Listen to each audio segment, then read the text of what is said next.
Alphabet pumps, gold recovers, and a Fed meeting. Hi, everyone, and welcome to Ainslie Insights, brought to you by Ainslie Bullion, Ainslie Crypto, and the Gold and Silver Standard as the Ainslie Group celebrates 50 years. Today, we welcome back Sam, who's been preparing for a very busy week ahead in the markets with a lot of potential catalysts for some significant price action. How are you going today, Sam? Hi, Chris. Yeah, that's right. It's going to be a busy week. There's lots, and you mentioned a few of them in the title there and in the article today. Lots going on really across the spectrum. So, do you maybe want to start us off by talking about Alphabet? Because that was really interesting. This idea that Alphabet, and for those who aren't familiar, that's Google's parent company, up over 10% after earnings. Do you see that as potentially a sign of what's going on in stocks in general, or what's fueled its particular rise? Yeah, so Alphabet, I mean, it was a shocking pump. You can just see a huge gap in the chart where it just you say, where's the price? And it's just up near the near the top of the screen. So huge gap on the candlestick chart. And look, they had positive earnings, so they did quite a bit better than expected. Their search is going well, so the search service, obviously Google, as well as their cloud services are doing pretty well. I guess I could mention as well their $70 billion buyback scheme. So that A that may have subtle had little a thing that might be in there, yep. bit of a boost as well. Now that shouldn't be too much of a surprise for people who follow Google or Alphabet, because they've been doing that for a long time. So tech companies with extra money to throw around to have really sweet financing deals, they can pump this cash back into their own share price and drive it upward. Now, is that a sign of strength for the markets in general? I think it's a sign of the same thing we've seen, which is overweight tech companies just utilizing their huge leverage to boost up, make it look like they're doing really well and draw in investors, draw in that money. Because right now, with people a little bit shaky about the success of the stock market, people are just looking for the high performers, the Nvidias, the ones that are going to do really well, the ones they can momentum trade on. And Google's just essentially saying, hey, don't forget about me, and joining the club. So I don't think it's necessarily a sign of general strength. And when you talk about numbers like 70 billion in share buybacks, I mean, that obviously is going to provide support.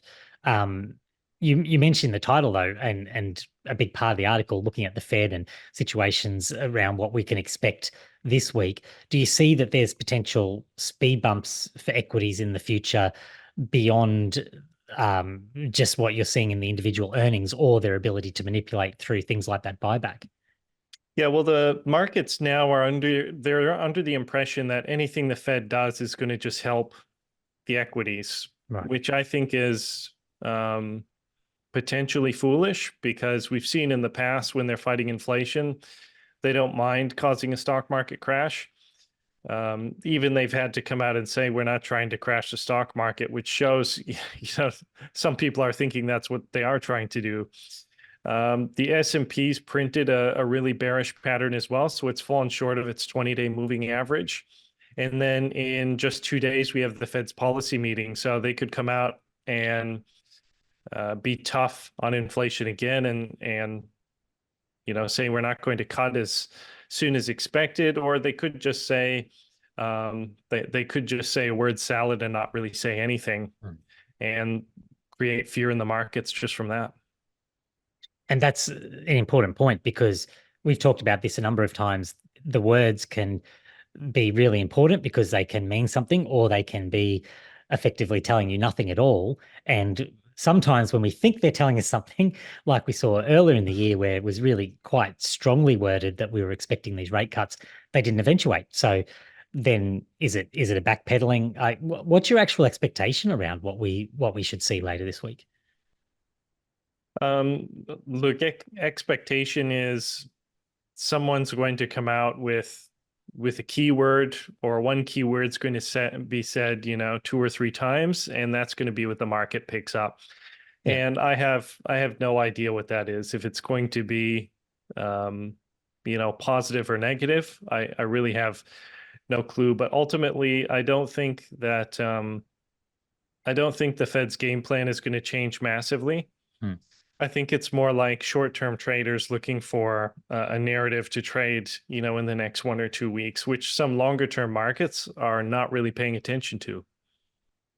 And that's why we've seen such volatility recently, I suppose, because many people have the same perspective. It's not clear which way it's going to go. We're sort of just, going with the flow, the ebbs and flows of the market at the moment. So that brings me to gold. We've seen it being particularly resilient. Is it being resilient on the back of what I just said? Is it being resilient on the back of the uncertainty that just exists everywhere and that we don't know really what to even expect this week, where traditionally over the last several months we've had a pretty good idea of what to expect coming out of the Fed? Is that what's driving it? How do you see the resilience of gold currently, and what the factors are that are really supporting it? Well, I would say that's more of the long-term sort of market we are just talking about before, as opposed to, the short-term momentum trading on the stock market. Now, some economists are arguing that it's not fear and uncertainty that's causing gold to rise. They're saying that it's simply overseas buying. So overseas being, countries not, I guess, not the US, not Australia, but particularly Asian countries buying up gold. They're buying up a lot of gold from the Perth Mint here in Australia. They're just buying, as much as they can. But then again, are their worries not backed up by anything? Are they from a separate planet where there's something to worry about there, but not to worry about here? I don't think that really adds up, that theory of it's just something overseas that's happening, because we know something overseas that happens will affect us, especially if it's Asia and we're here in Australia. And then others are saying, look at Ray Dalio and others, they're saying it is because of weakness, and they're scared of weakness, and they think, maybe the stock market's getting a bit overheated, and they're on the lookout for an inflation hedge for the next big run of inflation we have. And I would add an extra thing to that too. We've certainly seen those massive moves in the Japanese yen, where some people are interpreting that as a sign that really it's coming home to roost, these policies of the last decades, really, of that you really can't operate debt at that level, and there's so much at play, isn't there, that really is all coming together at once, it feels like, at the moment.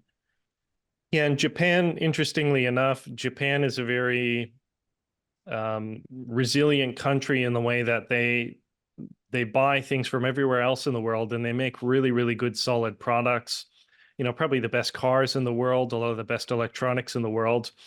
And also they have a culture of coming together to get things done. They don't have too much, arguing and back and forth like we do over in, my country, USA.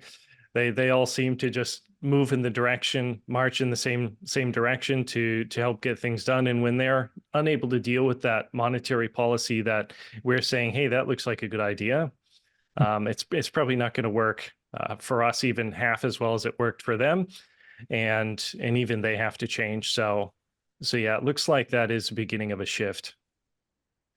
Lots happening. I think this will be a big week where we'll see some trends, probably either new trends establish or pushing through to other trends continuing on their path. But lots to be on the lookout for. So thanks for your work covering all that today, Sam, and we'll keep paying attention. Thank you.